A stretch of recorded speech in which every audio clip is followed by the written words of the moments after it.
আচ্ছা শুনো না, তোমার কাছে আমার একটা কথা জানার অনেক ইচ্ছা। বলো। আচ্ছা তোমরা ছেলেরা বিয়ের আগে এত ভালোবাসে কিন্তু বিয়ের পর বাসে না কেন? এই জিনিসটা কেন?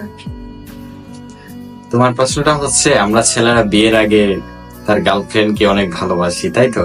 হুম। আসলে ভালোবাসার পিছনে একটা কাহিনী আছে। যেমন?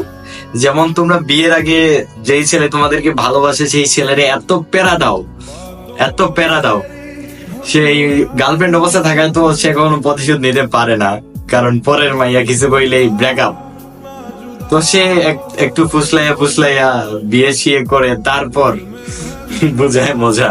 না, বিয়ে করার পর 3 মাস 4 মাস 5 মাস ভালো যায়, পরে মানে মুখের আচরণ গুলো এমন হয় কেন? আসলে অনেক আমি ইচ্ছা। আমি এটা জানি না।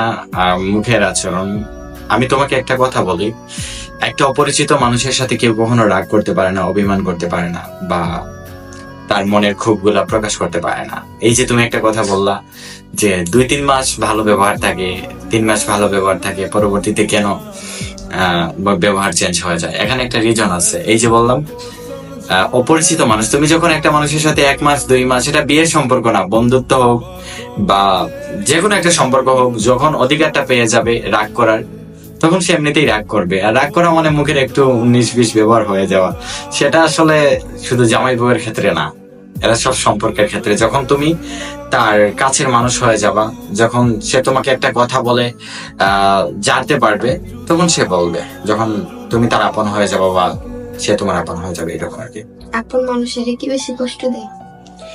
আচ্ছা, তাইলে তোমাকে কি একটা পর মানুষ কষ্ট দিতে পারবে? দিতে পারে। কষ্ট মানে জিনিসটা না, আসলে না, গাইস, শোনো। এই যে বেডি মানুষ, শোনো, বোঝানোর শোনো। কোনো ক্ষমতাই নাই। জানার ক্ষমতা নাই কি? বলো। একটা পর মানুষের সাথে তুমি একটা হুট করে কথা বললে, তোমার একটা ফালাই দিল, মা মনেও কিছু করলো না, কিন্তু তুমি যখন তোমার ঘরের মানুষের কথাটা বলবা, তাহলে এটা কোন জায়গায় যে লাগবে, বা তোমার বলতে না পারলে মুখ দিয়ে বলতেছে না, কিন্তু মনের ভিতরে তো অনেকটা কষ্ট থাকে। এই যে এইখান থেকে এই কথাটা হলো, তুমি কষ্টটা ধারণ করতে পারবে। আর কষ্ট জিনিসটাই হচ্ছে আপন মানুষ দেয়, কখনো পর মানুষ দেয় না ভাই।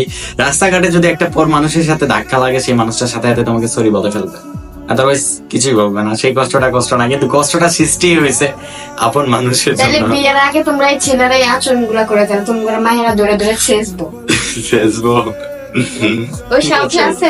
ঠিক আছে না, তখন তো গার্লফ্রেন্ড থাকে, এত অধিকার নাই। বউ হওয়ার পর অধিকার থাকে যে এই পিরিয়ডে যাই বলি না কেন আমার কাছে থাকবে, আমাকে ভালোবাসে, সে আমার সাথে সংসার করবে, এইটাই। তার কাছে একটা কথা, আমি কি সুন্দর হয়েছে একটাই একটু বলবেন তো? আর হ্যাঁ, এই সুন্দর হওয়ার পিছনে আরেক স্মার্ট কার্ড সেলুনের হাত আছে।